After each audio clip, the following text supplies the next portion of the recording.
오늘 각종 사건, 사고 소식을 전해드리는 포인트 뉴스입니다. 첫 번째 소식입니다. 어젯밤 부산의 한 아파트에서 불이 나 어린 자매가 숨졌습니다. 부모가 외출한 사이 변을 당한 건데요. 앞서 지난달에도 부모가 일을 하러 나간 사이 발생한 화재로 초등학생 자매가 숨지는 등 안타까운 사고가 잇따르고 있습니다. 고이훈 기자입니다. 아파트 발코니 쪽에 붉은색 불꽃이 타오릅니다. 시커먼 연기도 계속 피어오릅니다. 2일 밤 11시쯤 부산시 기장군의 한 아파트 6층에서 불이 났습니다.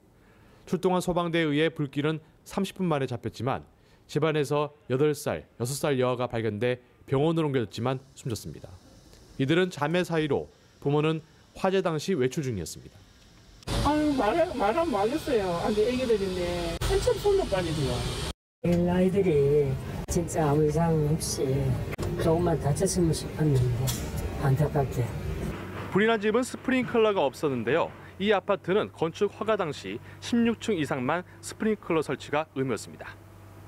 경찰과 소방당국이 합동 감식을 벌인 결과 불은 거실 스탠드형 에어컨 주변에서 발생했고 에어컨 전원선과 연결된 멀티탭에서 단락흔이 발견됐습니다. 앞서 지난달 24일 부산 진구의 한 아파트에서도 부모가 일하러 나간 사이 화재가 발생해 초등생 자매가 숨지게 됐습니다. 아이들을 혼자 두고 외출할 시에는 먼저 안전에 대해서는 아이들을 믿으면 안 됩니다. 아이들이 인지 능력이 떨어지기 때문에 부득이 외출을 하셔야 될 경우에는 집안에 있는 콘센트, 안전을 위험하는 요소들은 모두 제거하고 외출하시는 게 좋겠습니다. 현장을 찾은 박현종 부산시장은 아이들만 남겨두고 나가는 일이 없도록 돌봄 지원 체계를 강화하기 위한 대책을 마련하겠다고 밝혔습니다. 연합뉴스TV 고희입니다. 다음 소식입니다. 매트리스에서 발암물질이 검출돼 이른바 라돈 침대라고 불린 대진 침대가 소비자들에게 위자료를 지급해야 한다는 판결이 대법원에서 처음으로 확정됐습니다.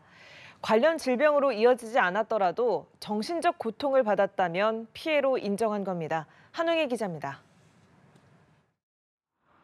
지난 2018년 5월 대진 침대 매트리스는 방사성 물질인 라돈이 다량으로 검출돼 논란이 일었고 이른바 라돈 침대 사태로까지 불렸습니다.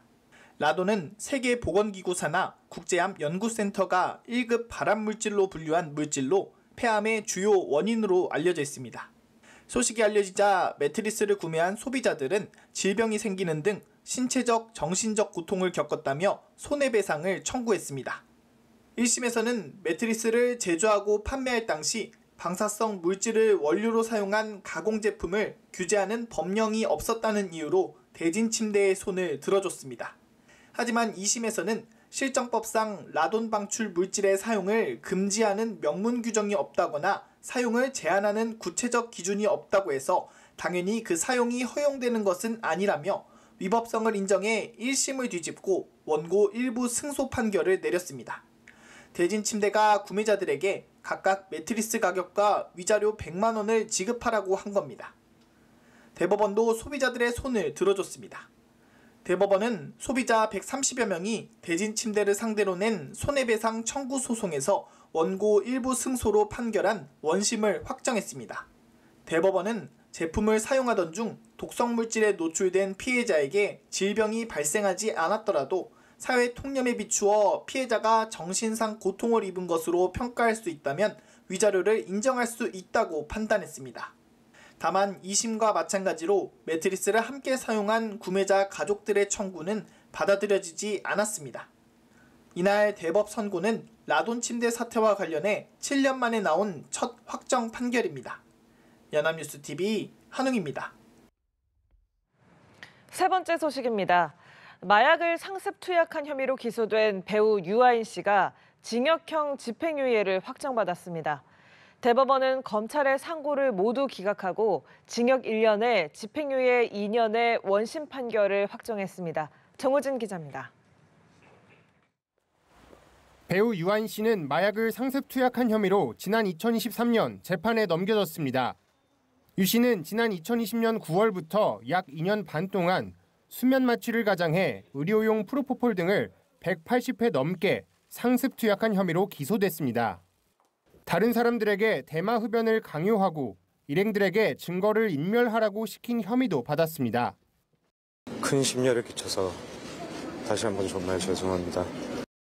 유 씨는 지난해 9월 1심에서 징역 1년을 선고받고 법정 구속됐지만 올해 2월 2심에선 징역 1년에 집행유예 2년으로 감형돼 풀려났습니다.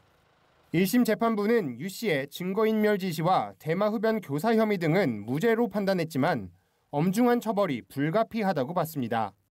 항소심 재판부도 유 씨의 혐의에 대한 유무죄 판단은 1심과 같았지만 유 씨의 형이 무겁다며 원심을 파기하고 징역 1년에 집행유예 2년을 선고했습니다.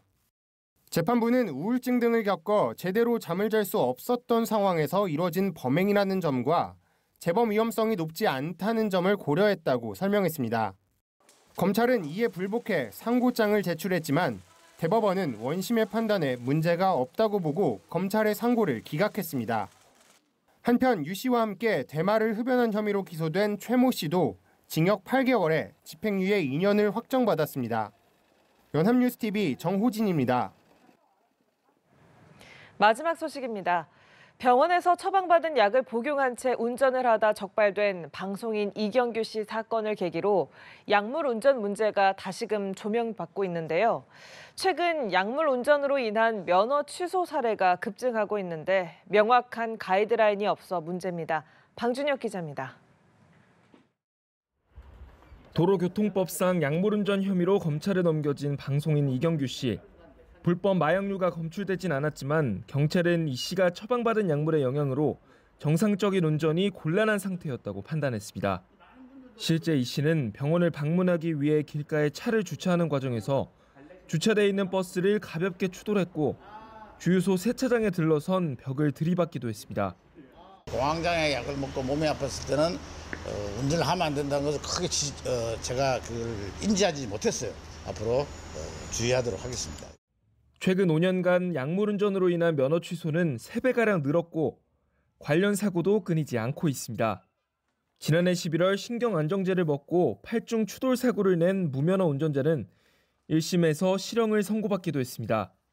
공황장애나 우울증 때 신경안정에 쓰이는 약물 대부분은 신경을 억제해 술을 먹은 것과 비슷한 효과를 내고 감기약처럼 흔한 약이라도 졸음과 집중력 저하를 가져와 사고를 유발할 수 있습니다.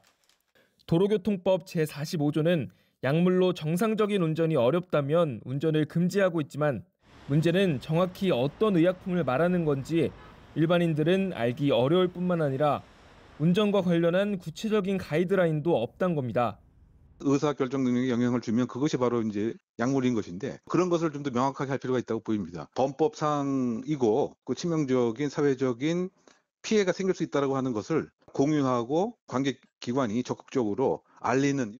영국과 독일은 약물 복용 후 24시간, 호주는 12시간 동안 운전을 금지하고 있습니다. 이처럼 국내에서도 약물 운전의 단속 규정을 수치화하고 약물 복용 시 운전에 주의해야 한다는 사회적 인식도 확립돼야 한다는 지적입니다. 연합뉴스TV 방준혁입니다.